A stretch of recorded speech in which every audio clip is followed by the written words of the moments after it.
Royal weddings are steeped in tradition, grand affairs that combine royalty, tradition, and old world values. Well, that's all about to change because Prince Harry dances to his own tune. Prince Charles to his son Prince William each chose the perfect British princess. Prince Harry took a different route in a very confident, independent, and drop-down gorgeous American named Meghan Markle. All very excited, delighted for them both. William and I are absolutely thrilled. It's such exciting news. Well, the Queen's happy about it. If she wasn't happy, she wouldn't have given her permission. This relationship with Meghan Markle was going to go all the way to the altar. We look at Prince Harry and Meghan and how they came together in a whirlwind romance. It's not about protocol, it's not about the family, it's about the two people who are in love. It's just always nice when someone who seems really cool falls in love and gets engaged. Super excited for her. Just an amazing surprise. It was so sweet and natural and very romantic. He got on one knee. Through expert opinion, we show you preparations from the royal venue to the cake and everything in between. We will also examine past royal weddings and how they compare to Harry and Meghan's. We will also celebrate the big day and discuss the future for this fairy tale matchup. Meghan may not be from the proper bloodlines, but no matter, she has won over the British public and captured the heart of a prince.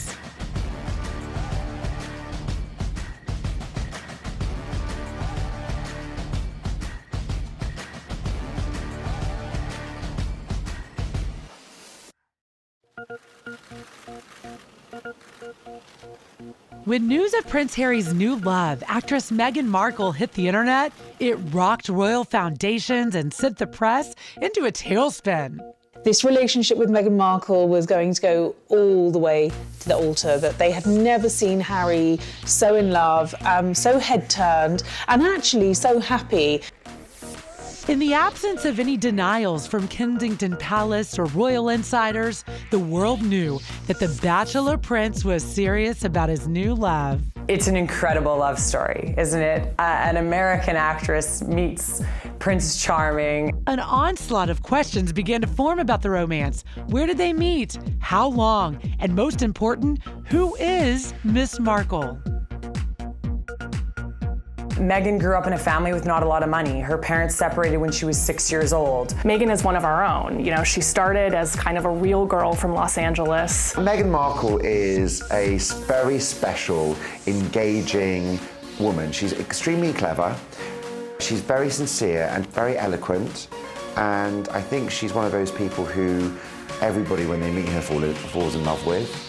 Markle, a successful actress and philanthropist in her own right, had no problem dealing with the intense speculation regarding her romance. Meghan Markle is going to be a bigger interest factor than William's wife, Kate, because of the connection, because of the American connection, because of the fact that the divorce and this sort of film star, which generates so much interest. This is somebody who has been an actress for many years and who has become quite a big star, and also, you know, potentially could have become a really big Hollywood star. As the romance grew from strength to strength, the engagement announcement in November of 2017 was not surprising and celebrated worldwide. Not only was everyone excited about new blood being pumped into the royal family, but that the lovable prince, who struggled through years of emotional hardship, had finally found a home for his heart.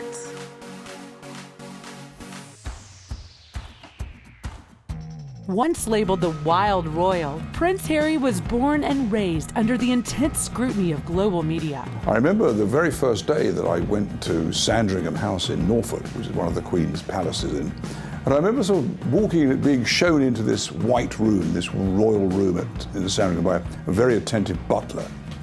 And he said, "Oh, it's Inspector Worf, ma'am, from London." "Oh," she said, "Ken, I don't envy you looking after my children. They can be a bloody nuisance."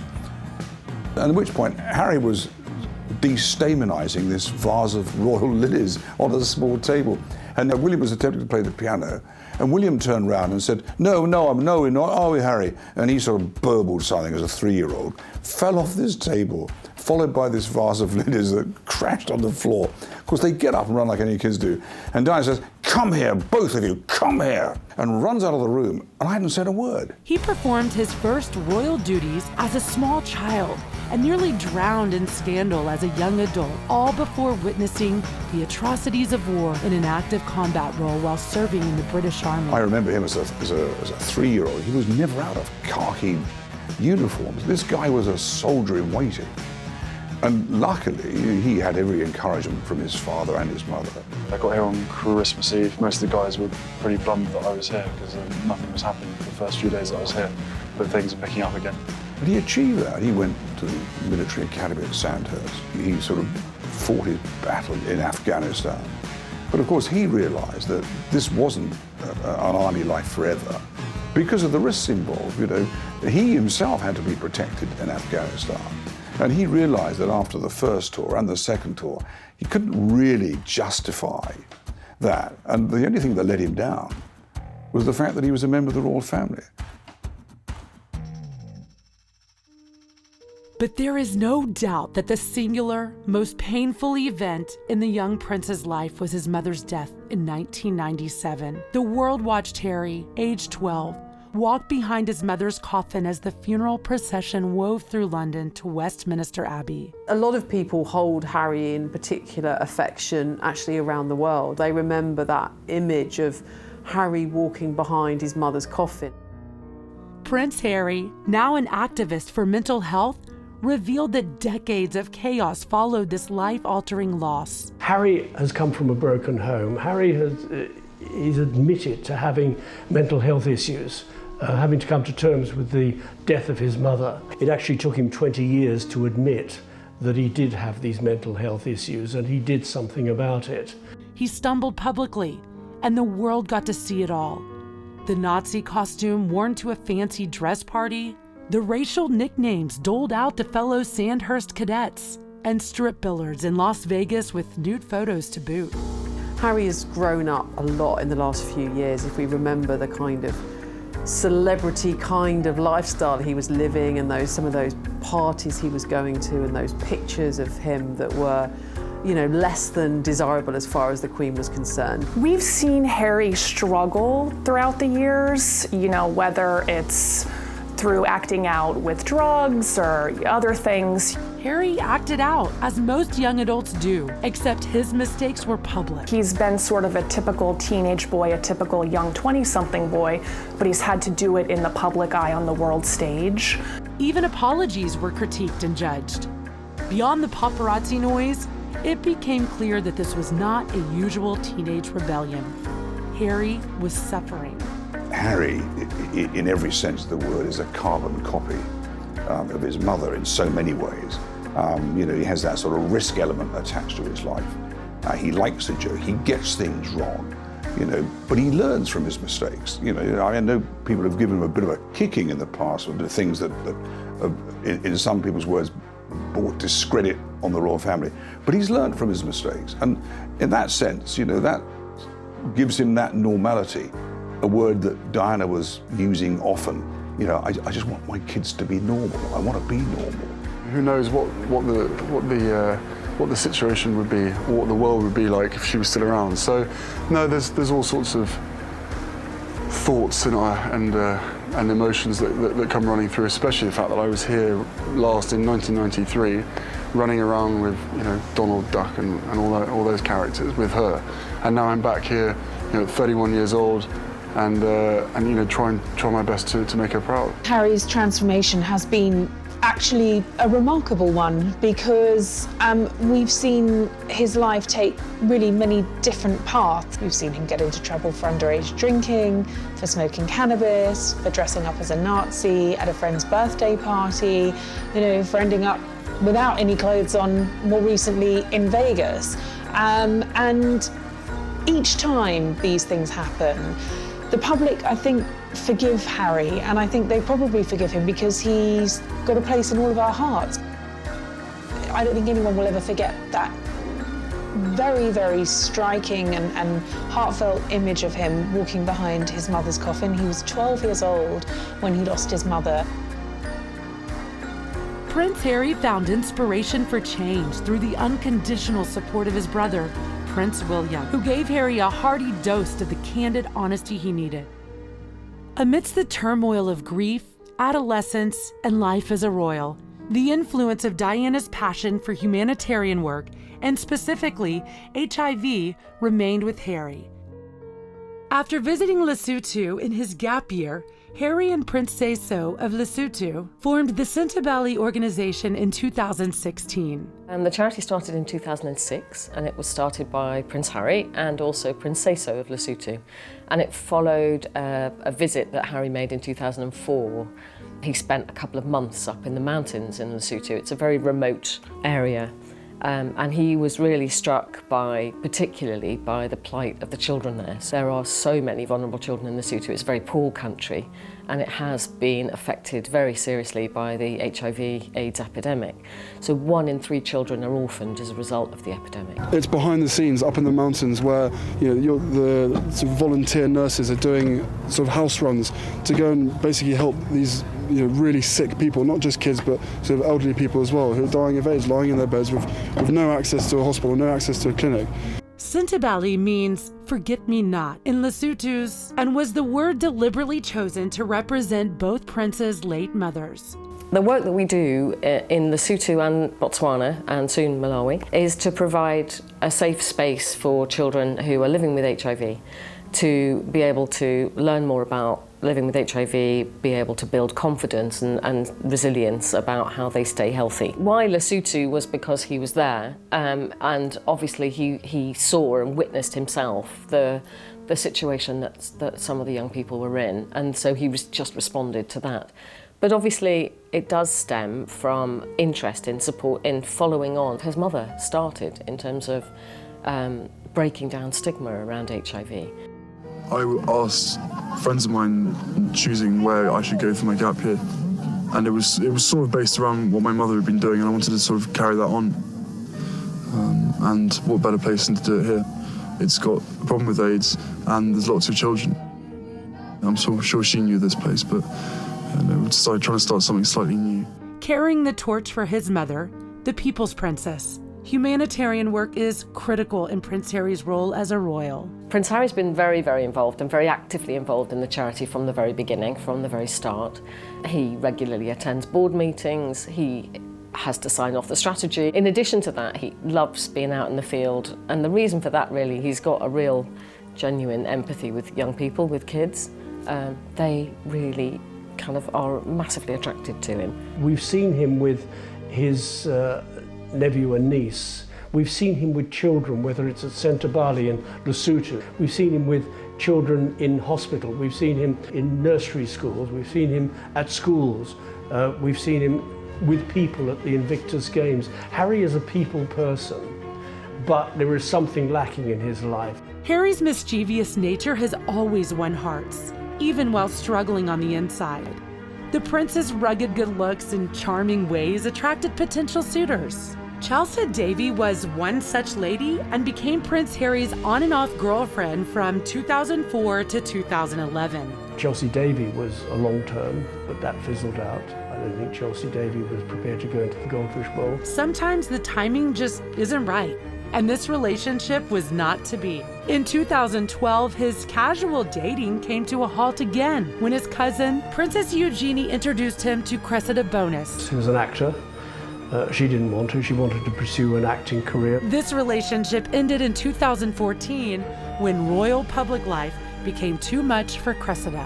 There were points when I think most people thought that the relationship might end with an engagement, but actually neither of those girlfriends wanted the intense spotlight that comes with being a royal girlfriend. They didn't want that level of intrusion in their lives, and ultimately they weren't prepared to make the sacrifice that they needed to make to be with Prince Harry. Through ups and downs, Harry has been able to find himself, and now his soulmate. In 2016, when a friend in Toronto introduced Meghan Markle to a prince, perhaps in some way, the universe knew it was time.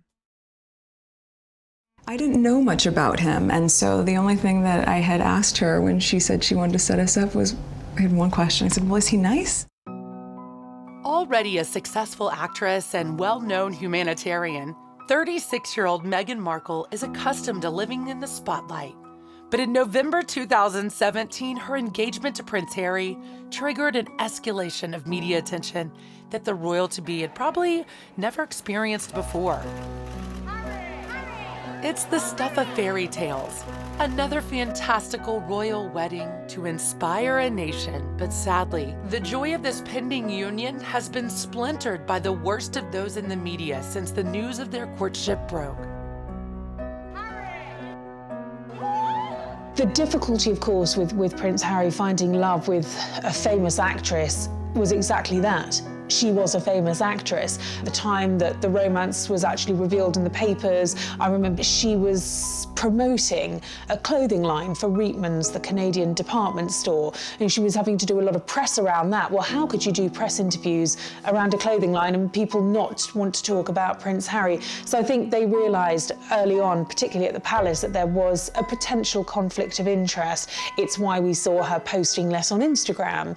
It's why we saw her eventually close down her lifestyle blog and eventually give up her career as an actress, which is what she's done to marry Harry. She's going to have to be very careful of what goes on social media now. I mean, it's a royal rule of thumb that there's no selfies, and we saw that in her first day out in Nottingham when she was taking photos with people. She was like, no, I'm not allowed, no selfies. Markle is a biracial American, an actress, and a divorcee. And while most people find this union a beautiful and refreshing reflection on what the 21st century should reflect, it made Markle an immediate target for the dark media, who were quick to release bigoted, racially charged slurs. There's a misconception that because I have worked in the entertainment industry that this would be something I would be familiar with, but even though I'd been on my show for, I guess, 6 years at that point, and working before that, I've never been part of tabloid culture. I've never been in pop culture. You know, Meghan certainly felt that the British press were out to get her. I don't think the press were out to get her as such. I think they were out to find out as much as they could about her. You know, her ex-husband being doorstepped, her mother having reporters turning up asking questions, all of her friends being contacted. I haven't met him, but I mean, I've spoken to Meg a couple of times. They're so happy and so in love, and it's so normal. And it's not a nice experience. It's one that Harry has spoken about and has always recognised. It's the one experience that immediately puts a potential girlfriend off, and of course it would do. That line between public and private life is almost non-existent anymore, and we will continue to do our best to ensure that there is the line. I tried to warn you as much as possible, but I think both of us were totally surprised by the reaction. Internet trolls pounced, and a media storm of sexist and bigoted articles were released. This appalling lack of decency made it impossible not to ponder the similarities between Meghan and Harry's late mother, Diana, Princess of Wales, who was the subject of such intense media scrutiny that most believe the paparazzi caused her tragic death. And those people that caused the accident, instead of helping with taking photographs of her dying on the back seat. And then those photographs made their way back to news desks in this country. This was all pre-social media. You know, the genuine paparazzis were the guys with a camera around their neck, and the sort of Fleet Street mob, you know, the national newspapers. Now we've got this extraordinary social media where everybody with a smartphone is a potential paparazzi. I think I can very safely say, as naive as it sounds now, having gone through this learning curve in the past year and a half, I did not have any understanding of just what it would be like. Nowadays, it's not just the TV we'll be watching people's social media. We'll be going onto their Instagrams and going onto their Twitter and their Snapchats and their Facebooks to see what their opinion is. You know, it's not just about, in the olden days, you know, in Diana time, you know, before then, you would have a royal correspondent or a fashion expert just saying their opinion. Now you have millions of people's opinions. Not so long ago, Kate Middleton endured similar scrutiny and had to take legal action to protect herself. But this is 2018, Miss Markle is engaged to a man who sadly knows too well the damage an obsessive media can inflict. I think that Harry's probably being pretty cool throughout this whole ride. He's experienced that sort of back and forth of not totally being ready for this royal family and the living under the microscope in the way that he has had to.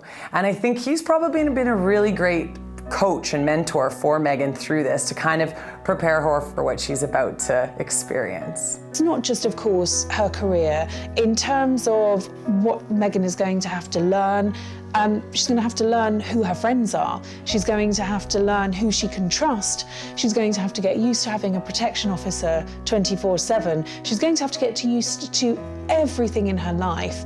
Absolutely everything, from what she wears, to who she's seen with, to where she goes for her facials, to being photographed absolutely everywhere in every situation. I think you can have as many conversations as you want and try and prepare as much as possible, but we were totally unprepared for what happened after that. It's funny because Harry can relate to that. When he was bad boy Harry, 3-4 years ago, he started up a fake Facebook account. He was Spike Wells, and that's how he met these girls in Vegas. And, the palace had to shut that down. This time, Buckingham Palace's response was direct and swift when it came to the defense of Meghan Markle. They called out the dark media and put a swift end to their trolling. However, with Meghan having experience in Hollywood, this sort of scrutiny was an everyday occurrence for her. Not only could she handle negative comments on various social sites, but she was a pro with the paparazzi and media. I think the reaction to Meghan is getting better in the press. I think it was ugly to begin with. I think the press in the UK really went hard on her. And Meghan pointed that out in her interview that she had with Harry. She said, I don't even read it anymore. I think we were just hit so hard at the beginning with a lot of mistruths that I made the choice to not read anything, positive or negative. I think Meghan is used to tabloid spreads. I think the fact of the matter is she has modelled, she has been an up-and-coming actress who's did very well. She's done probably some things that she regrets in the past. She's been married for one, which is a big story. She's divorced. The headlines have already been out there for her, so I don't think really anything can faze her. We think that Meghan, soon to be the Duchess of Sussex, has far more to offer the royal family than the critics are crying about. I think you're going to see with Meghan a bit of magic, I think, to the royal family, that sprinkling of stardust. Meghan Markle is the epitome of a true Californian, born and raised by her Emmy Award-winning father and her mother, a social worker and yoga instructor. Meghan grew up in a family with not a lot of money. Her parents separated when she was 6 years old. Her dad actually won the lottery when she was 9 for $750,000 US, which allowed Meghan to go to Northwestern School just outside Chicago, which is an amazing university. Had that not happened, she would have never had that opportunity. But I bet you, Meghan still would have been where she is today had she not gone to that university. Meghan is one of our own. She started as kind of a real girl from Los Angeles. She went to Northwestern, where she majored in theater and international relations. And then obviously she became a TV star, but she was still fairly below the radar for people that didn't watch Suits. So with Meghan, there is this sense of a real girl just like us, married into the royal family and ascended to this lofty position. Her heritage and a relatively privileged West Coast life seem to have given Meghan a unique lens through which she navigates the world. It's plain to see that she's worked tirelessly to carve out an incredible successful career with grace and elegance long before meeting her prince. There's also no need for concern by the royal establishment over Meghan's stamina for work. Her resume makes us wonder where she gets her energy. Working as a calligrapher to make ends meet while auditioning tirelessly alongside thousands of other acting hopefuls in LA and playing smaller roles for years. Meghan's tenacity paid off when she landed the role of Rachel Zane in Suits in 2011. There's a long list of things that don't qualify her to be a royal bride. But the truth is, if you delve a little bit deeper into who Meghan is and the roles that she's had in the past, she actually is quite a solid fit for Harry. And I think that the fact that she was an actress on a hit TV show has taught her a lot and will prepare her for this role. Miss Markle has never been the girl in the corner either. When it comes to fighting for the right causes, at the tender age of 11, she fought for and won a battle against a national company to change its sexist material. It's about 1 out of every 3 commercials is gonna say something that's gonna hurt somebody's feeling. Her willingness to work freely for humanitarian causes was well documented long before meeting her prince. I am proud to be a woman and a feminist. A relentless advocate for women's rights, Markle has campaigned on this issue with the United Nations since 2015. Women need a seat at the table. They need an invitation to be seated there. And in some cases, where this isn't available, well then you know what? Then they need to create their own table. Meghan's an ambassador for World Vision Canada. We saw her go to Rwanda on a water mission. And I think that those are things that Meghan loves and is passionate about. And she was really interested in those things before even having met Harry or thought up this idea of becoming a princess. So I think that that says a lot, is that this is genuinely something that's in her and not that she's playing it to be. I work with Meghan on a thing called the Global Gift Gala, which is a big event that we do in London to raise awareness for many different charities. The charity we work with was called Caldwell Children, which is for disabled children. Meghan hosted it, and she got very involved in what we did, and she wanted to learn about the charity. She wanted to learn about how we benefit the children. It appears that Meghan will fit right into life as a royal, and bringing her grace, poise, and proven work ethic, and a seemingly inherent desire to help others. Both of us have passions for wanting to make change for good, and you know, with lots of young people running around the Commonwealth, that's where we're going to spend most of our time, hopefully. And it was really one of the first things we connected on. It was one of the first things we started talking about when we met, was just the different things that we wanted to do in the world and how passionate we were about seeing change, I think.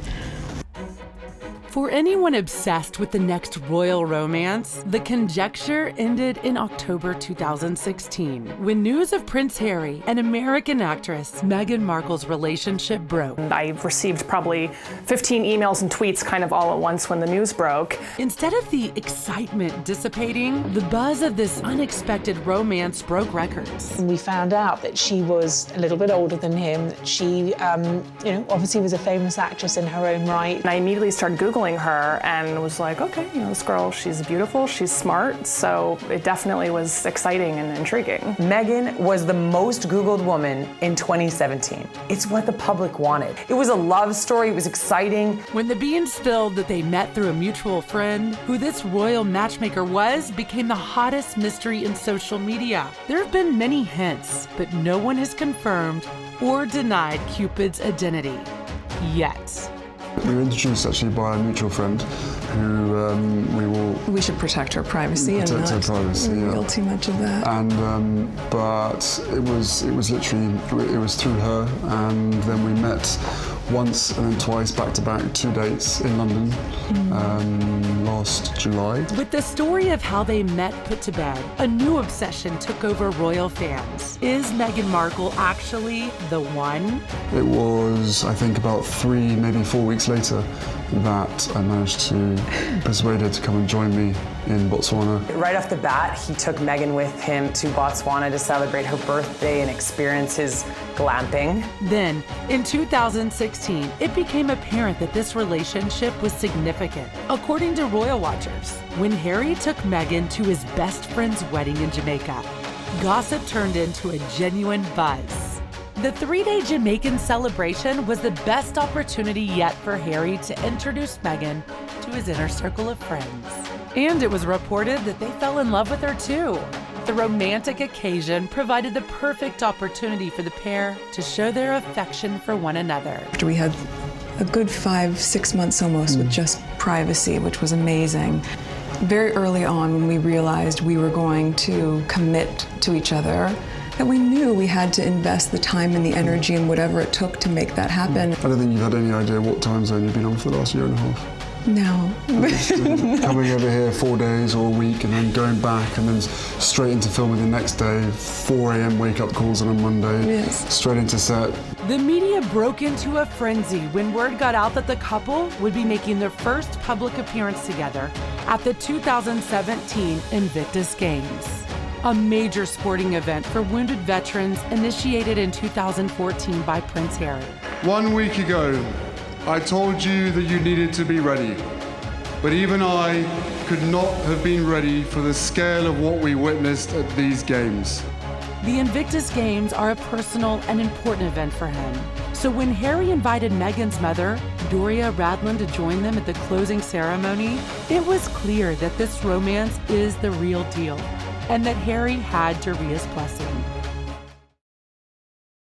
It's just how differently they're doing things, and whether it's that sort of very unusual show of affection at the Invictus Games, where Harry kissed Meghan not just in front of his future mother-in-law, but in front of the world. The speculation changed course. Now everyone wanted to know when and how a proposal would occur.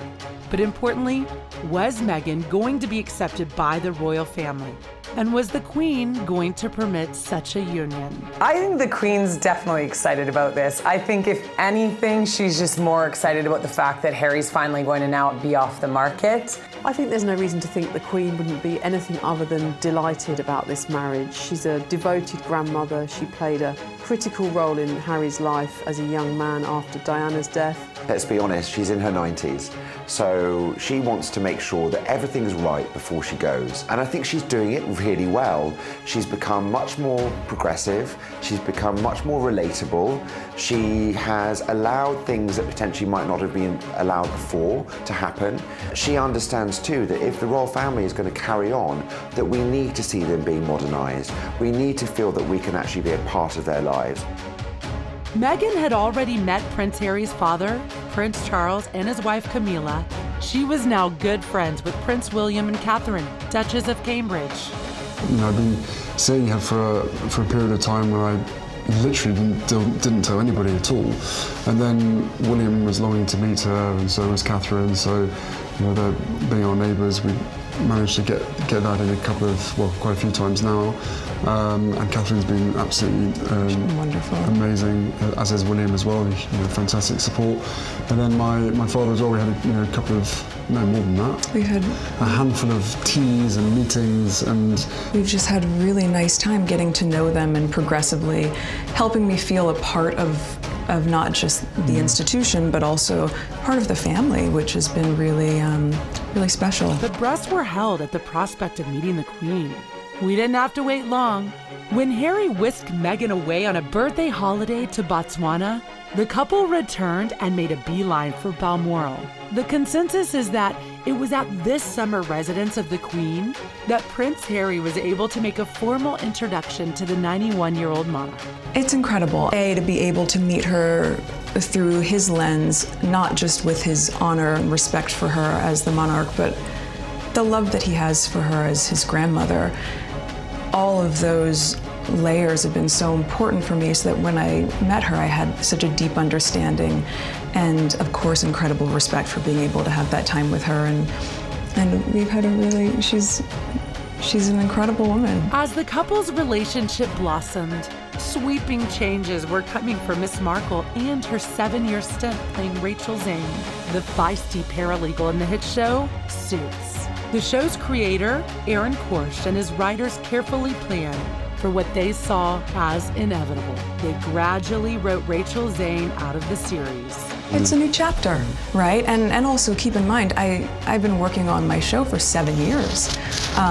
So we were very, very fortunate to be able to have that sort of longevity on a series. And for me, once we hit the 100 episode marker, I thought, you know what, I have ticked this box, and I feel really proud of the work I've done there. And now it's time to, as you said, work as a team with you. Yeah. The anticipation of an engagement continued to build, and finally, a formal announcement by Clarence House was made. Meghan Markle would become a member of the British royal family. And tell us, how did you propose? Was it romantic? The occasion itself will generate global television audiences, news items. Already they're planning it. We're already, 5 months away. It is not lost us that a significant person is missing from this happy event. I spoke to a veteran royal reporter who spent years photographing Diana, who took the very first pictures of Meghan and Harry kissing at the polo last May. He said he hadn't taken pictures like that of the royals since Diana. Diana, Harry's mother, has striking similarities with Meghan Markle, and Harry thinks they would have been great pals. She would be over the moon, jumping up and down, so excited for me.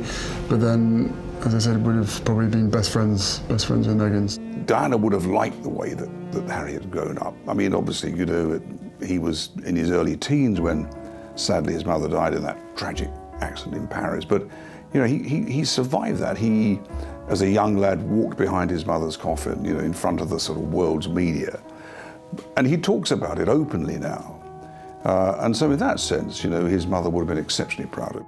Well, I think Diana would be thrilled to see William and Harry settle down with, two really perfect brides, actually. Kate is so perfect for the role that she has to fulfill. And I think Meghan's, going to be a great success at all. And she's already proved to be very suitable in so many ways. They make the princes happy, and I think that's probably more important to Diana than anything else. She said she wanted them to marry for love. Diana was a very hands-on individual. So in that sense, would have been delighted with the way that William had found his love, his wife at university. And in the same way that no pressure was put on Harry to find his life. Obviously, not being able to meet his mom, it's so important to me to know that she's a part of this with us, and I think in being able to meet just different people who are so important to his mom, I'm able to, in some way, know a part of her through them and, of course, through him. But Prince Harry found a way to ensure that a part of Diana will always be present, and designed a ring that used 2 of his mother's diamonds with his own from Botswana. The ring is a beautiful legacy both to their union and Diana. The ring is obviously yellow gold because that's her favourite, and the main stone itself I sourced from Botswana, and the little diamonds either side are from my mother's jewellery collection to make sure that she's with us on this crazy journey together. And it's beautiful, and he designed it. It's incredible. Meghan Markle has a special kind of sparkle. Her bright smile and demeanor have that Hollywood glamour. Her warmth and genuine openness will win over the British. You can't fake that. This is the most important thing, in my view, that's happened to the royal family for centuries. I think Meghan Markle is the best thing to happen to the monarchy in years. She's young, she understands the zeitgeist, she understands what people want, and she really connects with people in a way that we also saw with Princess Diana. And so I think that it's only a good thing that we have Meghan in there. She's sort of shaking off the cobwebs and moving the royal family firmly into the 21st century. There's no denying that Meghan Markle's elegant fashion style turns heads wherever she goes. Even before her engagement to Prince Harry, Meghan's stylish appearance grabbed the attention of the fashion world. Since news broke of her relationship with Prince Harry, Meghan has continued to wear her favorite labels: Mother, Erdem, Line, and Misha Nunu, to name a few. When they first made their public appearance announcing that they were engaged, she had on a white trench coat that was made by a Canadian company called Line. She orders a lot of her clothes from there. It's sold out within the hour. In her interview with Harry, chatting through the engagement and how they met, she was wearing a dress from an Italian company. Same thing, sold it within an hour. Inherently, Markle has already shown that her love for fashion and attention-grabbing style can boost her humanitarian work, just like her fiancé's late mother, Diana. I love Meghan. I think that it's amazing that she's very different from the British mold. I think that she's a breath of fresh air that's very necessary in the royal family. We've seen it with her in terms of how she dresses, how she wears pants to events, how she does her hair, you know, unlike, say, Kate Middleton or some of the other royals who always look very perfectly coiffed. Meghan's style is frequently compared to her future sister-in-law. Princess Kate is quintessentially English. You know, everything that she wore from when she was at university was very sort of twin set and pearls, very sort of Chelsea girl, that kind of feeling that it's very, you know, what you expect to read when you open up Horse and Hound or Tatler. You never see her in sweatshirts or sweatpants and some Uggs. Whereas someone like Meghan has been brought up on Uggs and sweatpants because obviously she's been on set so many times. So she's gone from looking quite, you know, offset when you are quite so dowdy and you don't really care about everything, to being on set where she's ultra glamorous, and you know, she's been at numerous award ceremonies, and she's also somebody who's modelled for magazines and modelled in fashion spreads. With Kate, over the years, we've seen her come into her own. She's wearing these very expensive outfits, whereas with Meghan, we've seen her wear jeans, we've seen her wear ripped jeans, we've seen her looking very sort of normal and accessible when going to high-profile events, unlike Kate, who always looks very perfect. The Duchess of Cambridge is also famous for her classic, modern style. There are many similarities. Both have the ability to influence sales with the Kate effect and the Meghan sparkle. One thing that we've noticed with the style, first starting with Princess Diana and then Kate and now Meghan, is that all of these bits of clothing and these, you know, staple accessories and tops and dresses, they're so accessible, right? I mean, you can really quickly get online and find out where's that top from. There'll be a link to buy it right then and there. I definitely think that Meghan, like Kate, has an effect when it comes to selling clothing. We've seen it when she wears something immediately. There are now style blogs devoted to Kate. There are now Twitter accounts devoted to Meghan. They've already made headlines at a joint event with their elegant style. Kate portrays something that people want.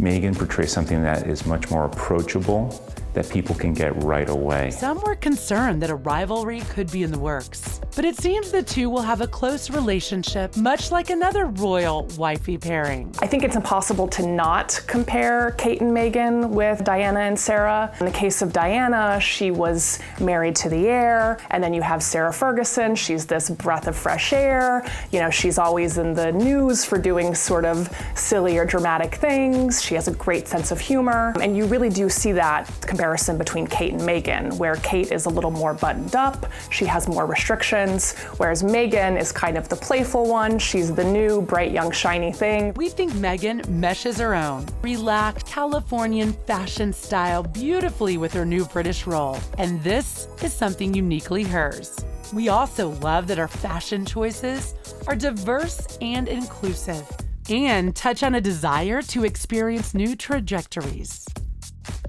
Meghan Markle wears a lot more ready-wear type of clothing. And so what you're going to have is fashion designers that are making ready-wear attire where they can go ahead and produce it quickly, sell it, and then as soon as that inventory sells out, Meghan Markle will go ahead and put her Markle spin on it again, and then it will start a whole new trend of clothing along that ready-to-wear business attire.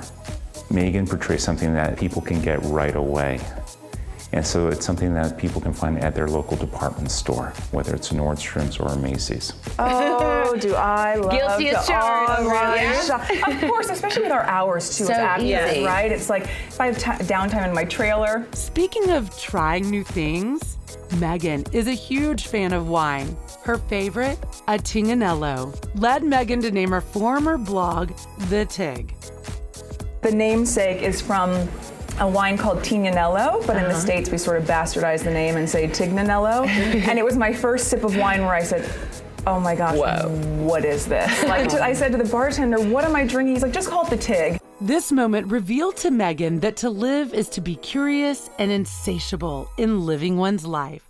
From then on, all aha moments became a Tig moment for Meghan. Someone had always asked me about, fans especially once the show started, travel advice or food, restaurant advice, fashion of course. And I said, let me create a hub where I can have all of that stuff there that's really aspirational but attainable. Meghan has remarked that the best part of discovering great wine is the adventure taken to find it, meeting the winemakers. However, Tignanillo is not her only favorite. Anything red, as she calls it, opening the door for the popular Central Coast Pinot Noir as well. So Meghan being from California, I can see her bringing Harry on an adventure up here through the Central Coast. Winding roads, it's beautiful scenery. So I can see them coming, kind of finding the different spots that they like. Pinot Noir is a varietal, and it is one of those grapes that is very engaging and captures your. It's not surprising, that's one of her favorite ones. And cool climate Pinot Noirs tend to just be so beautiful. They have such pretty notes and cherries, cherry blossoms, some hints of raspberry, some red currants. It would definitely be something that I see Meghan and Prince Harry enjoying together. Meghan is also a self-proclaimed foodie. Her philosophies on food and eating have the potential to become an incredibly positive influence on young people. Meghan advocates lifestyle eating over dieting and is open about her years of teenage angst about weight and beauty. We love that she's such a fantastic role model, but is also not afraid to burst out the treats now and then. Markle's instinctive humanitarian side led to her adoption of Bogart and Guy, her two canine companions. I have two dogs that I've had for quite a long time, both my rescue pups, and one is now staying with very close friends, and my other little guy is, yes, he's in the UK. He's been here for a while. Okay.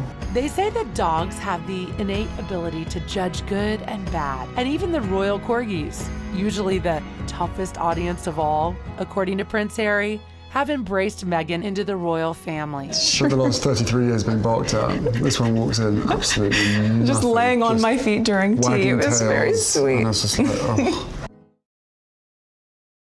That definitely scored a few points with the Queen. Boom. However, it hasn't all been smooth sailing for royal romances. Many eyebrows were raised when it was revealed that Meghan Markle was not only American, but a divorcee. This royal union is a case of love comes first, as it was with King Edward, whose actions may have helped pave the way for this love story to unfold. The inevitable comparison between Meghan and Wallis Simpson has of course been made in the press because Meghan Markle will become the first American divorcee to marry into the royal family in 80 years. Fact. Times have changed. Of course, for some people, you know, that immediately creates parallels because they think of the last time an American wanted to marry into the royal family, which of course was Wallis Simpson. And people draw parallels and say, oh, but isn't it amazing how far we've moved on? And actually, I mean, yes, we have, but Edward VIII was king at the time that he wanted to marry Wallis Simpson. His Royal Highness King Edward VIII's marriage to American divorcee Wallis Simpson in 1937 is one of the most significant romantic scandals in British history. So great was the monarch's love for Wallis Simpson that Edward abdicated the throne to marry her. Edward was direct in line to the throne. He gave up his throne because he wasn't prepared to be king without, as he put it, the help and support of the woman he loved. So he abdicated, and they went off to Paris and got married and never lived happily ever after from then on. There are striking similarities between King Edward VIII's marriage to Wallis Simpson and Harry's pending nuptials to Meghan Markle. Wallis was American, as is Markle. But there are interesting distinctions too. Harry is fifth, soon to be sixth in line to the throne, so it's far less significant the fact that he's marrying an American actress, a mixed race actress, a woman who's 36 and been married before.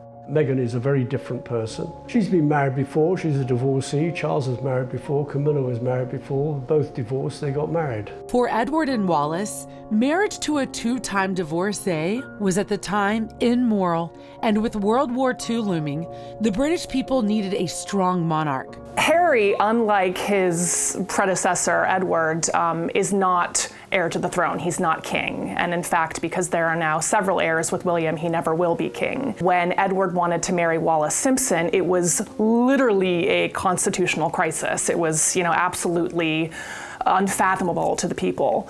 In terms of Harry wanting to marry Meghan, he's 5th or 6th in line for the throne. He's way down the line. There isn't really the worry that we'll have an American queen on the throne. So I think that Harry has a lot of flexibility and freedom in being able to marry for love instead of having to have an eye toward duty. A lot of comparisons have been, floated about Edward VIII and Wallis Simpson. Well, of course, that was in the 1930s, 1936. We're looking at a totally different royal family then. This was a non-starter. But then, Wallis Simpson was a divorcee, and there was some interesting history around that time. But the royal family have progressed, following his abdication. The responsibility of the monarch was to the Church of England, and the church had no time for a divorcee as future queen.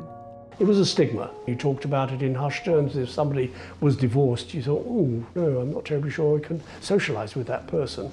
It's no longer a stigma. It's a fact of life. People get married, they don't like each other anymore, they get divorced. We've moved a long way from the days in the 1930s when divorce was frowned upon by the Church of England. Britain's royal past is intimately bound with religion. Even Meghan Markle in 21st century Britain was baptized before her wedding day. But no other union rocked a nation to its spiritual core than that of King Henry VIII and Anne Boleyn in the 1500s. King Henry, already married to Queen Catherine of Aragon, decided Anne would be his and plotted to have his marriage to Queen Catherine made void. Rebelling against the Pope's intense opposition, King Henry married Boleyn in a secret ceremony. This marriage changed the religious culture of England forever. The Church of England came under the stewardship of the monarchy, and Roman Catholicism lost its footing.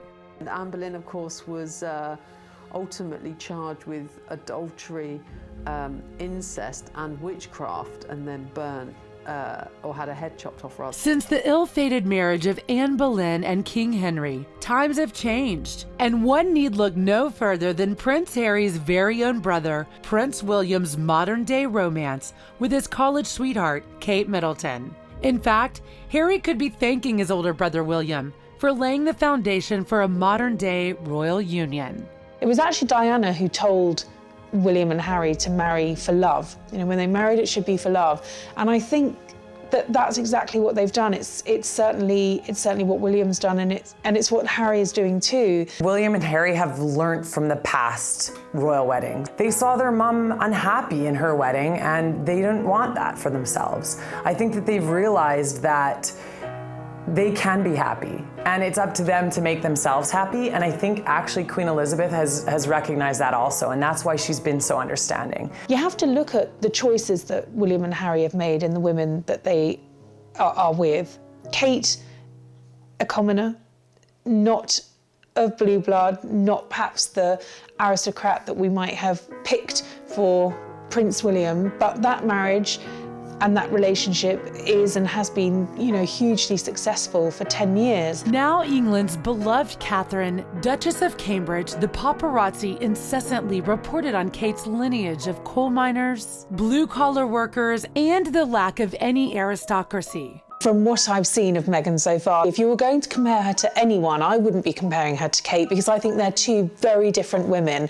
Yes, they're the same age. Yes, they've fallen in love with princes, but actually that's where the similarities end. The American press is bound and determined to sort of pit Kate against Meghan. But the fact is, they're very different people. Meghan marries into the royal family, a famous actress in her own right, a divorcee, she's got history, there's a whole background to her, whereas, Kate married in, I almost say, a blank canvas. Her longest term relationship of 10 years was with Prince William. She didn't have a full-time job as such. Kate is a mother, soon to be mother of 3.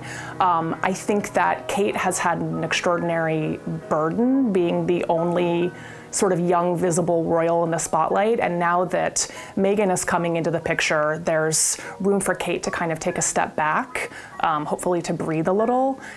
We are delighted that Meghan Markle's fairy tale romance is a reflection of how far royal traditions have evolved, and we can't wait to see her sparkle on her wedding day. Once the Cambridge's third baby arrives, Harry will move down the order of succession and he will become sixth in line to the throne. And because of that, it's incredibly unlikely that he is going to be king. So he has a very different role from William. So I think Meghan and Harry will be a different couple to William and Kate. They have different roles, different purposes. Nonetheless, both are meaningful. You know, Harry and Meghan have that freedom, I think, to perhaps push royal boundaries a little bit more than William and Kate would be able to do.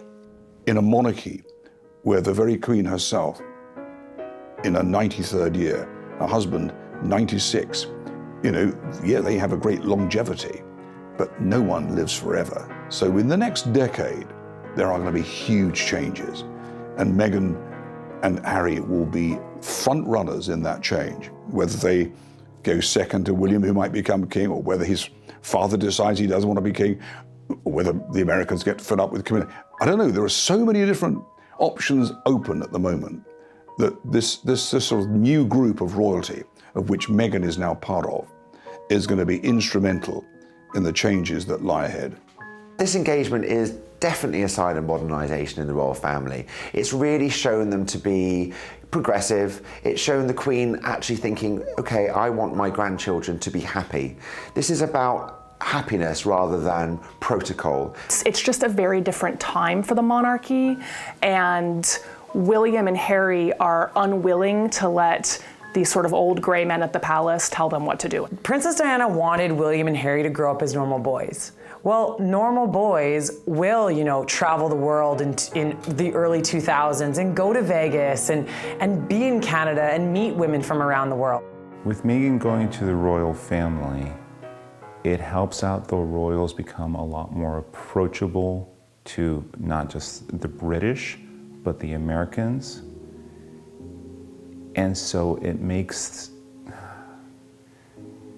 almost makes the royals one of us, a little bit closer to becoming one of us.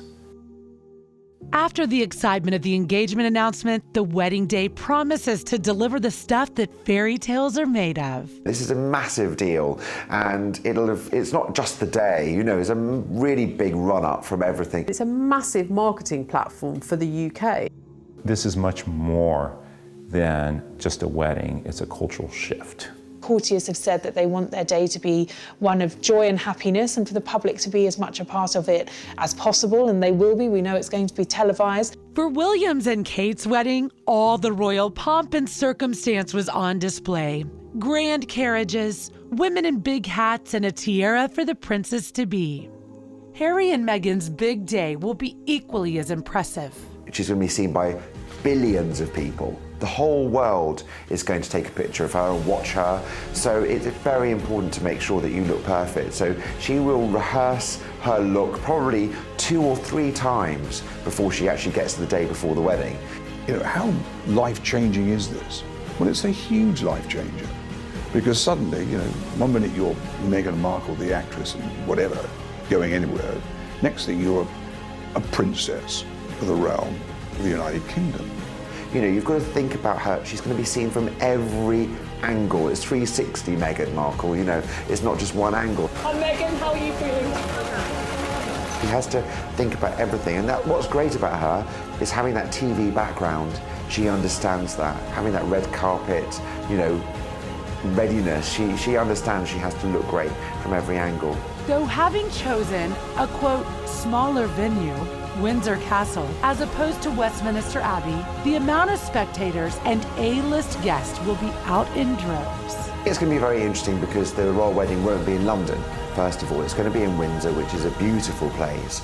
But I think what's going to be very interesting is, first of all, how are the massive crowds going to be managed? Because that whole place is going to be full of so many tourists, so many people from London coming up and wanting to see or get a glimpse of the royal family. For Meghan, there has been a great deal of speculation as to the designer of her special wedding gown and who exactly is on her guest list. She is known to have quite the A-list of friends and work associates. I doubt whether she'll be wearing the dress that she wore in Suits, but I do think she'll be, and I think, also there's a lot of, she's got to live up to what Princess Kate wore, which is was a most amazing dress by Sarah Burton, fantastic. And again, even with Pippa Middleton, that dress was talked about for years afterwards. So I think there's a lot of pressure on her, and I think also she has to look traditionally English, but also, as we've just said, she's American. So American style is a little bit different from the UK style. So I suspect there'll be a bit of a fusion between the two, and hopefully the crew will be happy. She'll probably tear a page out of Kate's book, actually. Lace is still very much in, and she's simple. It's a May wedding, so spring, but I don't think she'll get away with being too revealing. I think she'll probably still go for something long-sleeved. The guest list, of course, is going to be much speculated upon in the months leading up to the wedding. I'm told that the Queen has told the couple that they are to draw up the list of who they want to be there. It's going to be a smaller wedding than William and Kate's. They had 2,000 people at Westminster Abbey.